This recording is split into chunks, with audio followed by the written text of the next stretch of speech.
Hi, this is Eddie from Big Ed's Barbecue in Waukegan, Illinois, and you are listening to the Geekcast Radio Network, sucker.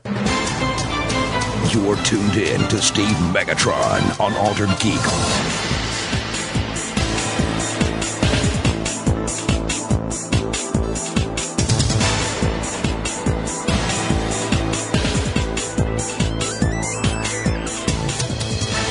Hello and welcome to Altered Geek. I'm your host, Steve Megatron Phillips. Joining me from the great beyond on a actual PC is who? I don't know what you're talking about. Yeah, sure you don't. The fucking great one has returned. That's debatable. But anyways, no, I'm here. I'm returned. I have my stuff. Well, so I was talking about your title. Hey, don't blame me. A listener asked me that years ago, what does TFG1 stand for? And they said they thought it stood for the Great One. So it ain't me. I just lean into the curve and accept the title. Well, it's like when I tried to rebrand from Steve Megatron, people just were like, no, he's Steve Megatron. Yeah. You're like, the Steve? Who the hell is the Steve? Yeah, I showed up at conventions. They're like, hey, Megatron. Yep. Okay. There's no escaping who we've created, dude. We can't. We might be able to reinvent. You made me this way. Uh-huh. Oh, God. We so have to rescript that. Anyway, yeah. So this is Altered Geek. This is episode 378. I am back, and I've seen several things that... The main thing is why this episode is titled what it's titled. Back to Unfuck the Future. We are recording this October 28th, 2020. That's the other thing I miss. I miss our old openings. This episode of this podcast recorded on... Anyway, so recently I was using Twitter on my phone, and the Twitter app on your phone likes to throw in promoted tweets and ads and everything else, and that's all well, good, and fine. I understand Twitter needs to make money off of us. I get it. But I saw an ad that was like UNFCK. Okay, so... Because I have all the control in this episode, folks. I'm editing, I'm whatever. This is, as you can already tell, this is an explicit episode. So if you've listened to this point and you don't know, why are you still here? Not that I'm trying to curse through the whole thing. However, I see this thing and I'm like, what is that? And I look at it and I'm like, Firefox. Mozilla Firefox. And I'm like, really? So I watched the video ad on Twitter, and then I go to find it on YouTube, and I'm like, okay, so they want to this, that, whatever. It's like unzuck, this, that, whatever. At the very end of it, it's unkaren the internet. It's a new ad, and I've embedded the video in the episode post, folks. So if you're hopefully listening to this on a computer, or at some point after you listen to this episode, you go to our website post and you watch the video, please do so. That's why partially this episode is entitled Back to Unfuck the Internet's Future. The other part of it is because October 21st was Back to the Future Day, and it's been 35 years since the first Back to the Future film was released. Wow. Yeah. And I did not prepare for this because I was trying to get my computer up and running and functioning and whatever, because I haven't had it for a year. I was just in Walmart tonight. Not that I buy a lot of things, because I can't, but every now and then I splurge on stuff. I found the brand new Walmart exclusive Funko Pop Doc Brown with Einstein Back to the Future Pop tonight. So, absolutely loving having that and everything else. It's in the bag in my room, but I have my setup back. I have my microphone, my trusty little microphone. As you can probably tell, I'm hitting it a little bit. No, I'm not going to hit my head on the microphone. No, I am not going to hit my head on this antique desk that we're now using. Maybe someday when somebody won't let me get a word in edgewise, but Steve usually lets me talk, even on his own show. So I'll shut up now and let you talk about whatever you're going to talk about. So there's a bunch of things that have popped up on the internet this past week, and obviously we know Animaniacs is returning. With November 20th.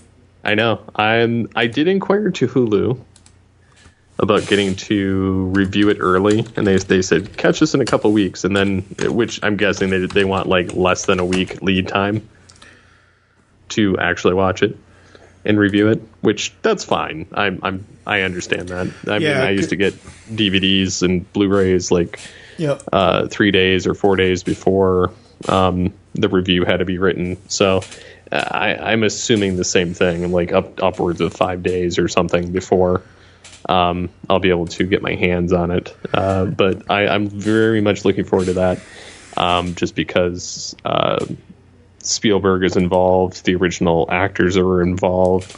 I'm not sure how many of the writers are involved. And then the animation is a little bit more. It's computer generated instead of like hand drawn, but it's still like the 2D, but it's a little bit sharper imaging. Yeah. And then, of course, news of a Tiny Toon Adventures reboot just dropped literally today, by Genndy Tartakovsky. Okay.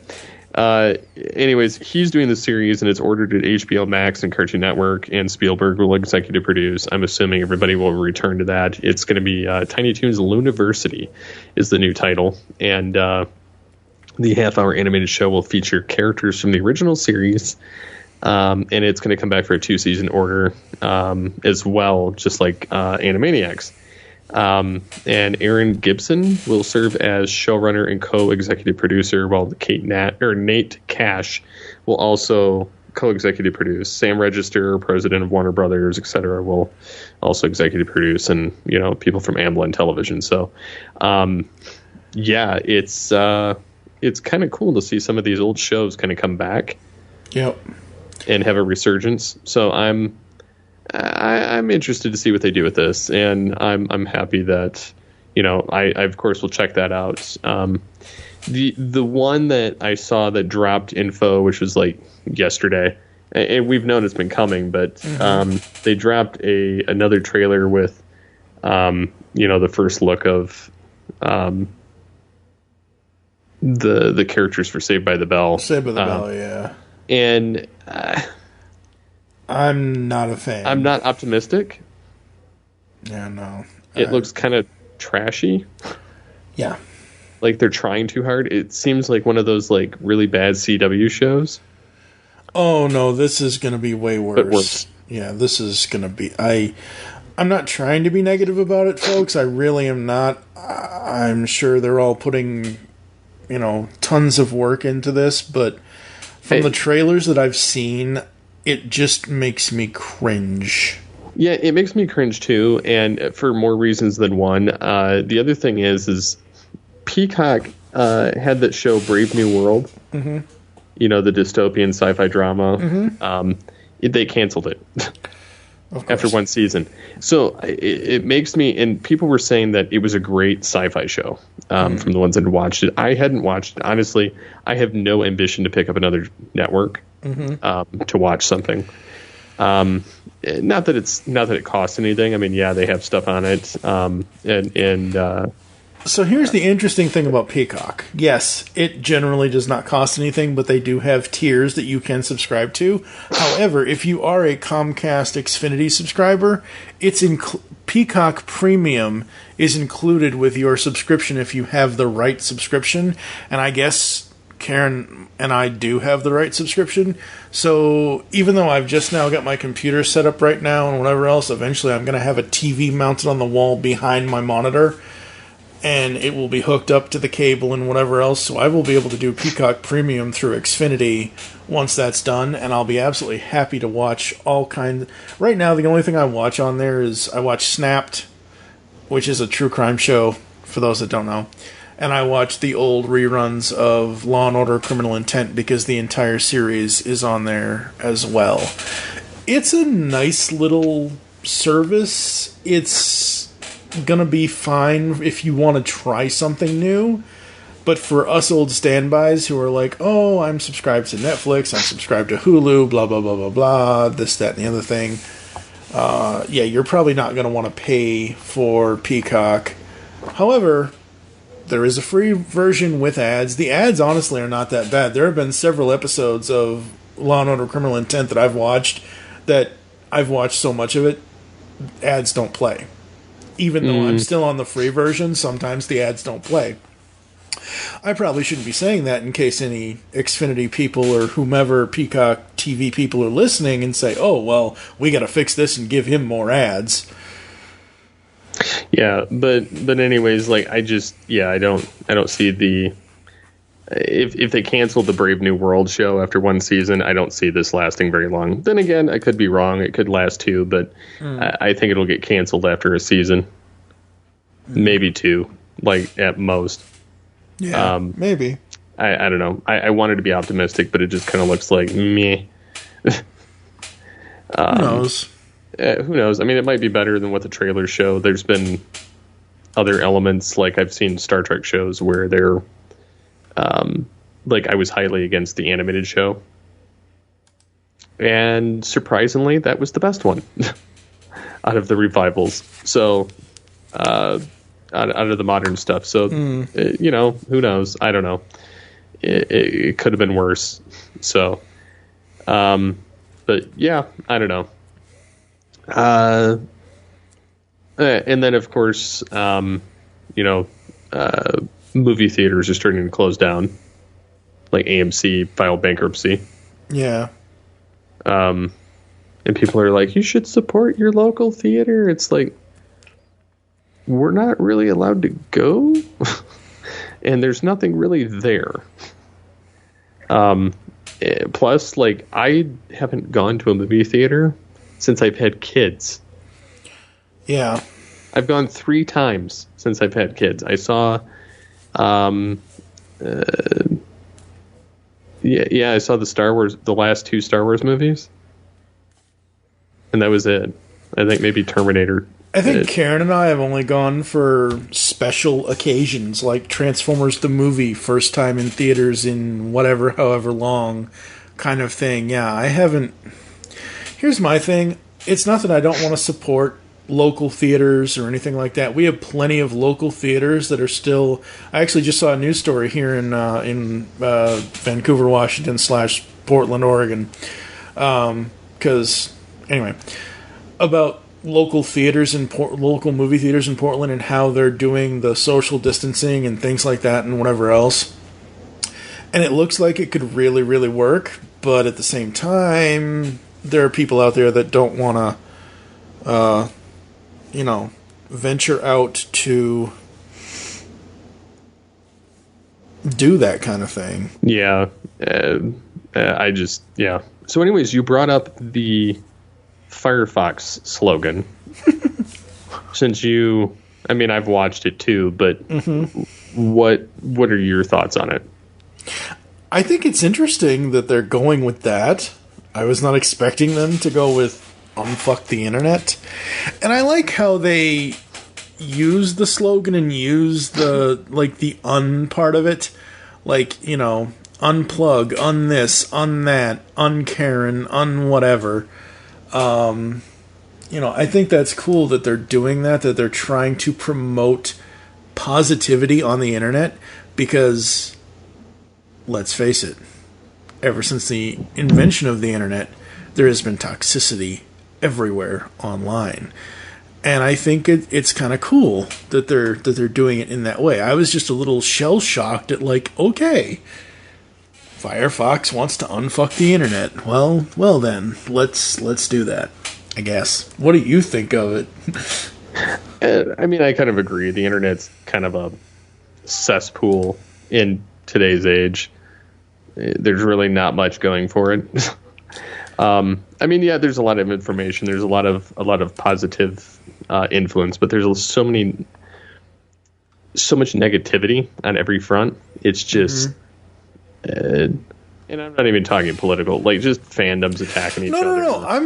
Yeah, exactly. That's what I mean. There's so much of it. It's like there's enough of it that you're excited about out there. Just focus on what you enjoy. Yeah, exactly.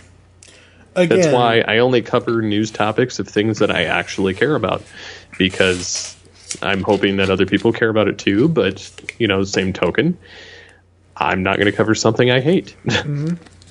Because not only do you not want to hear me complain about it, I don't want to complain about it. I mean, I want to complain about it, but nobody wants to hear me complain about it. Yeah, but I want to complain about it, but after I've made the initial complaint, I don't care. Yeah.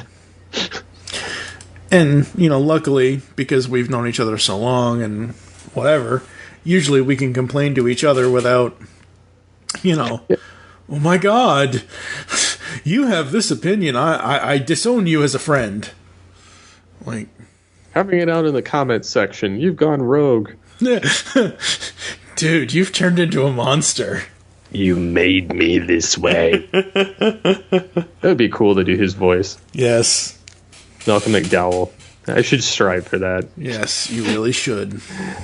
I've already proven I can do, like, an Emperor's New Groove crunk. I did that one for work.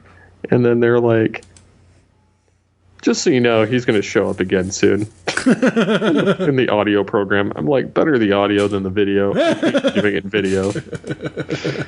I'm so not a video recording person. Like, when I was in college, I could not stand doing our short film. Could not stand it. Like, I was ready to be done. I'm like, I never want to work video. It's one of those things that's like, some people like audio, some people like video, some people want to be on a movie set, some people don't. I am not one of them. I shot a short film. I was there 3 days. I wanted to go home. So, yeah, I don't know. I enjoyed the experience. I enjoyed how it came out, but I did not enjoy the long day. Right. I was in such pain after that. Kind of like I am now, except now it's a different reason entirely. But yeah, I mean, I'm glad that, for one, those that don't know, podcast movement's been going on this last week or 2 weeks. And usually it's an in-person event, but because of COVID, they had to cancel their Dallas, Texas convention and go virtual.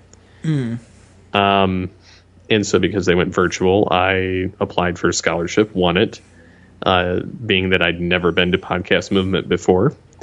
And I figured, if I was going to try for the scholarship, this year would be it, because I can't afford to travel.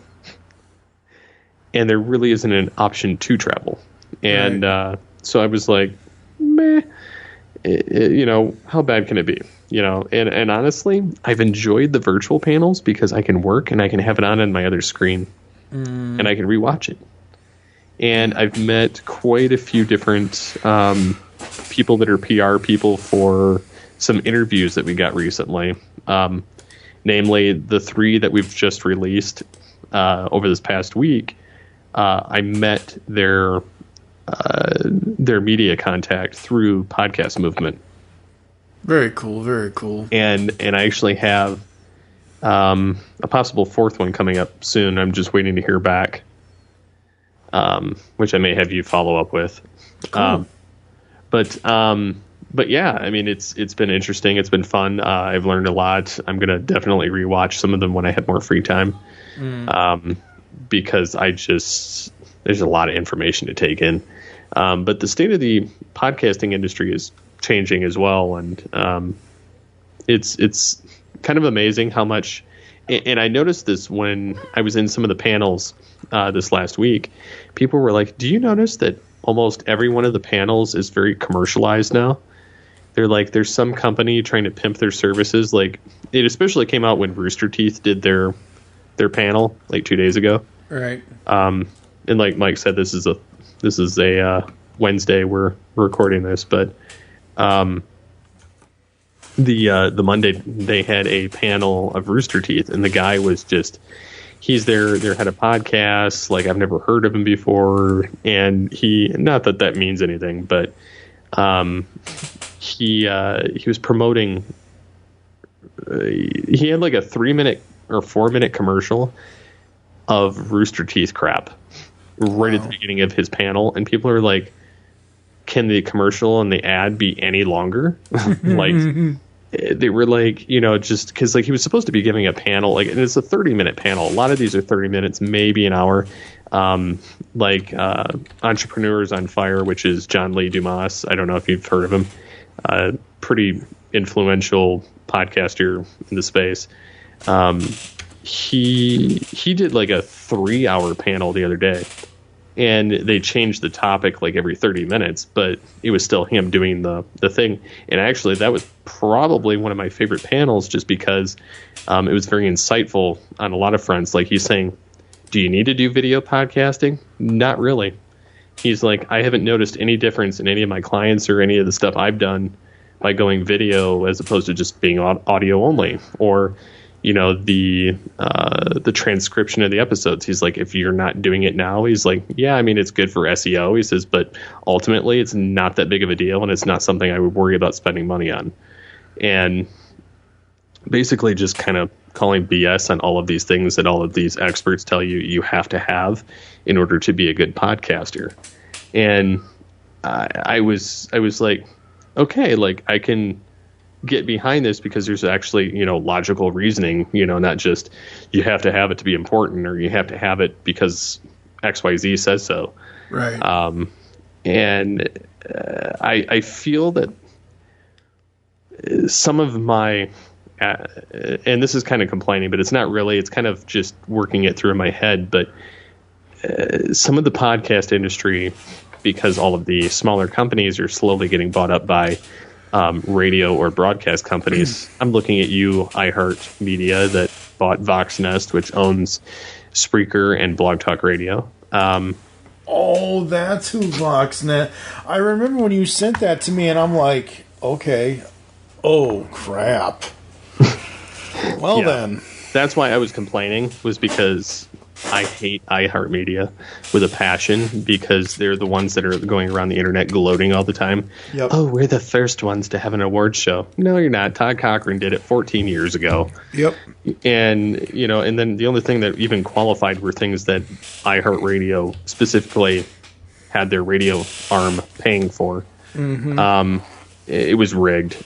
And, you know, and then you look at the cost of all these different shows. Like, I get emails from the Webbies, I get emails from all of these other organizations like, oh, pay for the awards, you know, and to get nominated. And it's like, but you're not guaranteed really a spot, especially if you're like a lower podcaster, because if you're dealing with a conglomerate like that, they're going to automatically go to the ones that are like your Conan O'Brien, or your, right, you know, your Joe Rogan. Your Joe Rogans. Like, you're never going to have a shot. And they're just taking your money. And so I refuse to play the game. Even the Podcast Academy, the Podcasters Academy or whatever, that started up, it's headed by Libsyn's head of podcasts. Forget what his name is. He's a good dude. But a lot of the other people on the board are radio company people.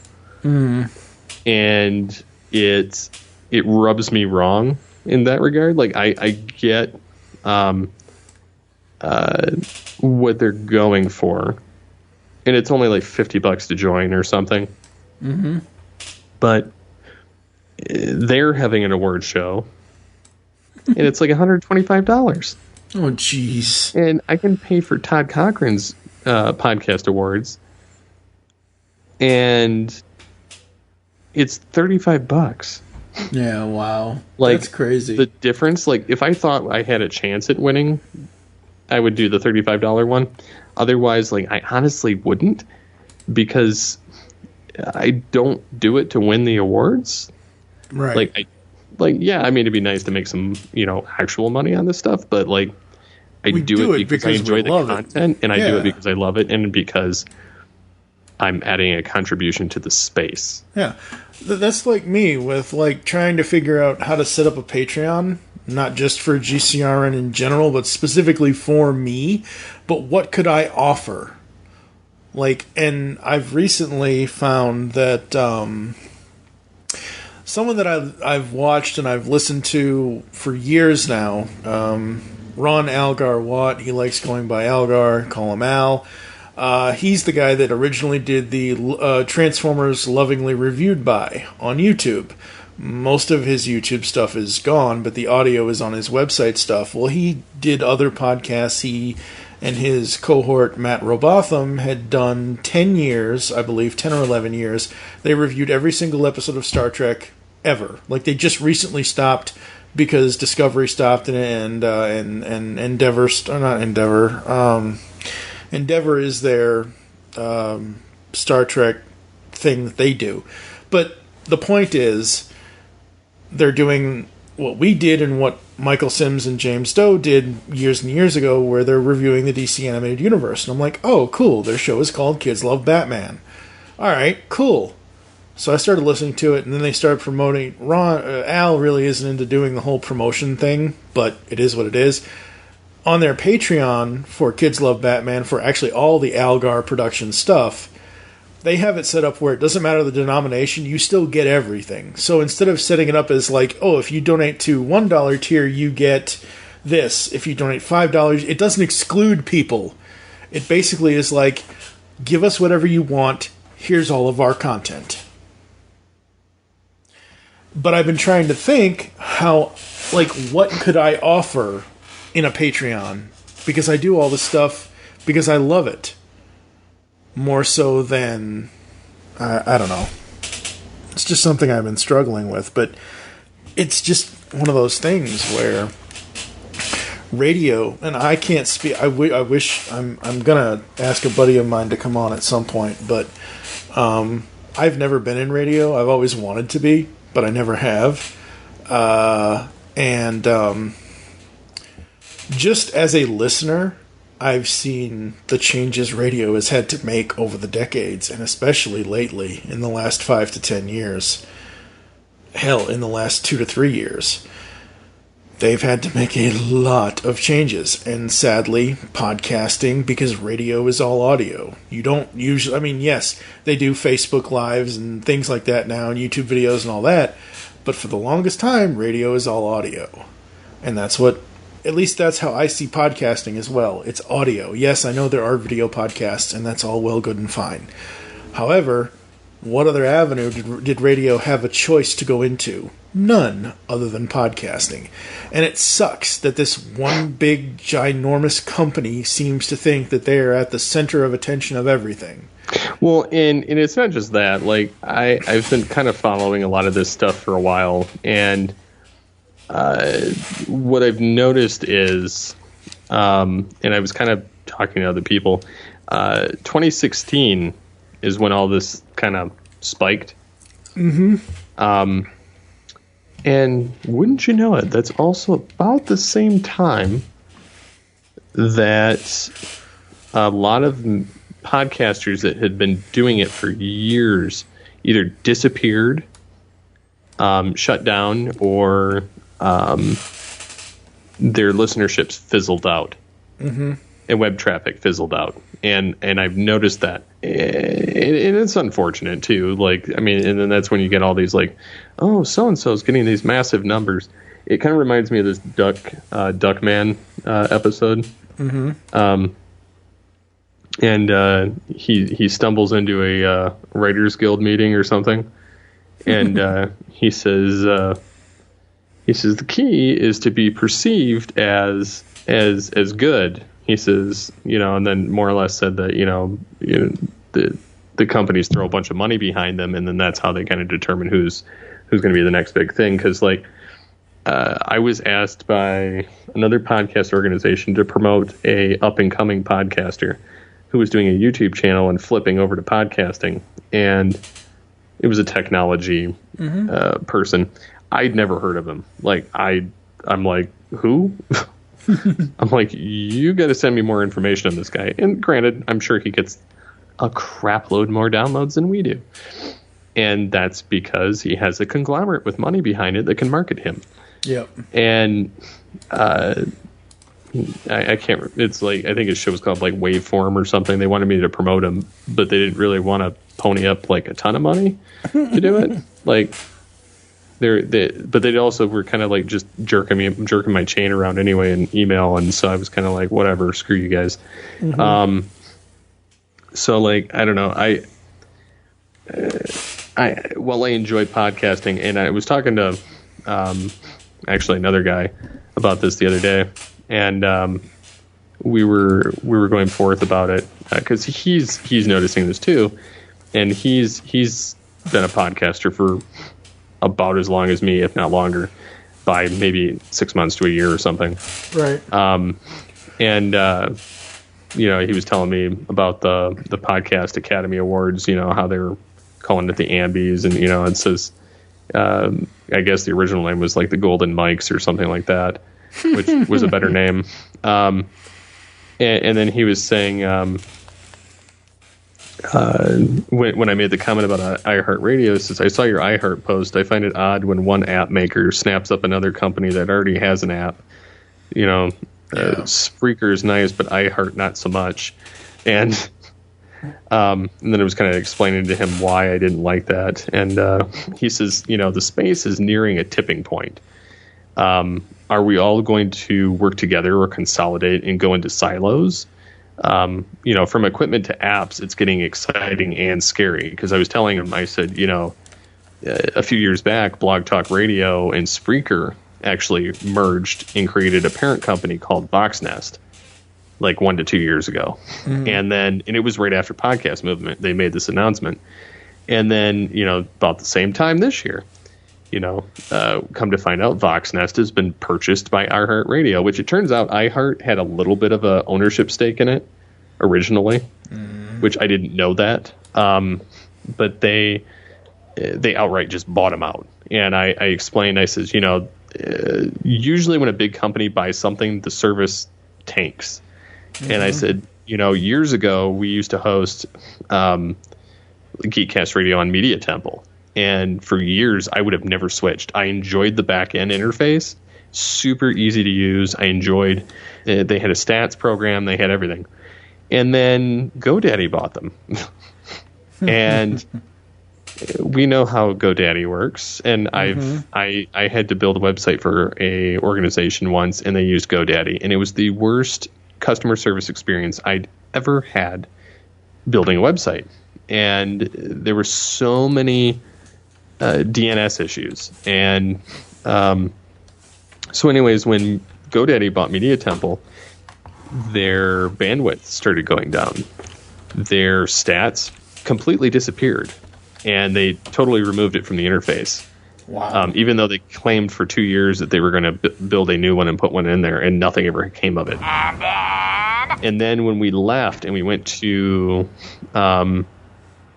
Site 5 or something, we did that for a month. And then we went back. I lost a couple of key features that were in the original package because I had to create a new one. And then now, they barely they don't even give you the same service we had when we had it. And they charge double the price now, and it's ridiculous. So I was more than happy to switch to 1&1, and they got bought out too. They got bought out by Ionis, which honestly, they don't work any different. It's just it's just a merger. Right. But, he's, when I was talking to this friend, he said, I said, I'm not fond of a lot of the things that are going on in the space, and they keep adding costs. I says, but at the same time, if you're not a IAB 2.0 certified podcast, metrics site, I says, then it doesn't matter. And then he says, certifications we don't have a say in, because it's behind closed doors. It's these media companies and advertisers, and which is why everyone's download counts dropped after they got 2.0 certified. because the 1.0 certification, what had happened is they changed the metric for the duration of time that somebody listens to a podcast. Oh, wow. And so they changed, I think they changed it from like a 30-second to a 60-second or something like that, or a little bit longer, and just to kind of push it over the edge. So even if they don't, and they also counted, so like if somebody drops the so like they drop the count if you resume a podcast later. Mm-hmm. Like it used to count it as like a new listen because somebody wouldn't actually complete it or whatever. Right. So they would count it. So I mean, in that sense, I kind of get it, but at the same time, like it kind of seemed kind of shady anyway. And he was saying, I'm getting to the point where I'm thinking we need to make our own tools from software to hosting. I think we need a truly indie organization, or at least an alliance. And I said, especially when everything is going to the radio world and broadcasters, I'm 100% down with that. And then he was like, question, should it all be open source where it makes sense, or should it be for and by podcasters but cost money? I says, honestly, I would go open source. I says, Audacity's free. Mm-hmm. Donation, it's free. And honestly, that's where all of us started out. Yeah. We all started on Audacity. And there are plenty of people still using Audacity to this day to do it. Like I just switched from Audacity because honestly I like the tools better with Adobe. Right. No, and I'm the same way. I still use Audacity. I don't use it for editing, but I use it. But it's so funny. A guy that I follow, because the funny thing is, now that I'm back, folks, and I'm actually on my computer and whatever else, I haven't spent since last November, December, whatever, just twiddling my thumbs, because I've spent the last better part of the year listening, like finding new and getting new friendships, getting new connections, finding new podcasts and new topics that I like. This guy that I know through other people that I've known, he does Return to Cybertron, a Transformers UK podcast. Now, he showed on his Facebook the other day a Audacity file that was 8 hours long. Okay? That beats my record of 6 hours at Radio Free Cybertron on San Diego Comic-Con 2012 or whatever. But like, Audacity is the thing that most people will still use because it is the most user-friendly, easiest thing to use for audio editing, on-the-go kind of thing. I cannot say anything about Anchor or any of the other things that are used. Well, Anchor is owned by Spotify, but before that, they were claiming total ownership of your recorded podcast. Which is why people were up in arms about them. And honestly, like it's like the cheapy starter platform that people use, and then they fizzle out. Like nobody actually makes a career out of podcasting or a hobby out of it by being on Anchor. That's like the place podcasts go to die, because like there's nobody that's active on it pretty much. I mean, I'm not saying that there aren't some that make it beyond it, but the majority of the podcasts that are on there like die before 10 episodes. And so like it's meant to be like a starting jumping off point, and they get to monetize it. So it's like Spreaker Prime in a sense. Yeah. Being a starting point. And they monetize your stuff. I mean, they took out the clause that they own your show like outright. Because that got a bunch of people jumping ship. Well, but it left a taste in people's mouth after that. Yeah. So people have actively, like podcasters will tell you to stay away from them. And what's funny about it is same thing with SoundCloud. SoundCloud is a music site. They've done zero innovation in the podcast space. Yep. And they claim that they also are a podcast source. And they're honestly garbage because they're not even IAB certified, even with 1.0. And so they're not even an option if you want actual advertising. So, but no, and then kind of going back to that conversation I was having with this podcaster, and I said, honestly, I'd like to see something that if there was a kind of membership or board, at most maybe $5 a month or something, so that's a little bit if it's not enough, but it's not enough for anybody to actually live off of. It would be enough to sustain the organization, but that's it. And says, I'm not sure if it's a good thing or a bad thing considering all the monetization is on all these big platforms, but there was also something that I noticed with Podcast Movement. I've been approached by multiple companies on how to network with other podcasters and get guests on your show. Mm. And they were all costing money, which is something that most of us cannot afford when we're on the previous level. Also, when we're invited to like award shows, and have to pay hundreds of dollars to get into the categories to begin with, it's kind of self-defeating. Where, pretty much the only ones that are going to get in it are the ones that are making money and the ones that are in the broadcast industry. Because I was asked to join one and they're like, we're going to be the LinkedIn of podcasters. And I saw another, and literally they've been around for 5 months. I saw another site that claimed the same thing. And then I saw another site like Matchmaker.fm's one that they cost money for a certain level of introductions. And then they have, there's the podcastguest.com that costs money. I mean, it's ridiculous the amount that they all cost. Yeah. Just to network with other podcasters. It's like, just go on Facebook and meet them, or go on Twitter and just talk to them and ask them, because most of them will just do it. It's a little bit extra work on you. Like, it doesn't have an algorithm that matches based on, categories. Right. But yeah, I mean, it's, so anyways, we were talking and, he says, I think you're spot on. Open source might be the only way to go. So I'm probably eventually going to have a conversation about it with him. But, I'm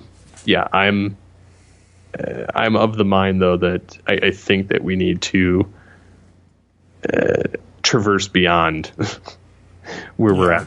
Because I just don't. I feel like we're going to hit a brick wall at some point in the near future, when it comes to podcasting. And I think I was even complaining on Twitter, and Tim was like, "What was it he said to me?" He seems everyone is podcasting now. It is becoming more commercial. A lot of smaller independent shows will no doubt struggle to find an audience, but it's the nature of the beast, I suppose. I don't know. I just think it's kind of wrong, like, in a sense, because it was this completely indie effort, and then it's become so commercialized. Yeah. Well, I mean, look at us. I mean, have we had our successes or our quote-unquote fame in the last 11, 12, 13, 14, whatever, how many years? It's come and gone, and that's fine, but, like... Just I didn't stop because we didn't get back on Kotaku. Right, exactly. Or the other one, IGN or whatever. Yeah. Kind of thing. Like, what I love about being able to podcast, what we at the GCRN have built, whether it's you and I as the co-creators and whatever, whether it's Optimus Solo and Dan Clark, Movie Revolt Dan, or whatever, whoever it is that works with us, that, we're able to work together to a common goal to get a good audio product out there. Have we had some bad audio products in the last 11, 12 years? You damn skippy we have. Shit happens. Sorry. But I don't think any of us have ever said anything on this network that would make someone just drop us immediately. Like, you know what I mean? Like, we're here to entertain people. We're here to entertain ourselves. We're here to have fun conversations with the people that are geeks like us. Yeah. That's what the GCRN has always been. That's what it hopefully will always be. Well, to unleash the geek in you, like, not to... Yeah, it's right there on the nose. Unleash the jerk in you. Like, no, that's not really the mission. That's not the mission at all. To take your money and run. That's what it seems like a lot of services do now. That's probably what they do. Because I'm they're not saying doo-doo. people shouldn't support their favorite creators, because if there's a way to do it, there's a way to go for Yeah. it. But I mean, people can still donate, I think, on the website. I can't recall. I'm not seeing it because I'm on the website right now. Advertise. What? Maybe I should put that back on there. Yes, you should. Donate. Help us pay for the new website. I have a new theme in mind. Yes. Something more elegant and clean, and something specifically for the podcast. Yes. Yes. But yeah, I don't know. There's just a lot of stuff going on in the world of podcasting anymore. Yeah, and because I've had this whole almost year of listening and finding other people and finding other shows and seeing how other people do the same things we've done over the years, I have this whole new revitalized thing. I have this whole new plan. Now that I have my computer back up and running, I am going to write out the plan and obviously send it to you and other creators that we work with, kind of thing. And it's time to kick ass and take names, people. Yeah, so expect a lot of interviews and we need to create Mikey the Microphone as the mascot. Yeah! No. Come on! No. It makes sense. No. Come on! No. Come on, you know you want to. No. Come on. You know, how many times have you said come on and I still tell you no and it doesn't happen? Everybody chant, Mikey the Microphone, Mikey the Microphone. Yeah, people are going to just tell you no. Hey, if I have to pay Neil to design it, I will. He works for cheap, sort of. Sort of. Oh, man. Yeah, so... I think I've run this into the ground, haven't I? I think so. So I think, I think this episode's kind of done, dead, shot. Oh, yeah. Beaten with a shovel. If you, the listeners out there, have any ideas of things that you'd like to discuss in the next episode, let us know. A specific topic, a specific conversation. A different co-host. Somebody that's not an idiot. No. Hey. I thought I'd just say that just to be funny, but it wasn't. So I'm sorry, I'm evil. So Dude, anyways, you've turned into a monster. you made me this way. End scene. Oh, what was that? That was heaven. The purest, most vibrant, most perfect harmony I've ever heard.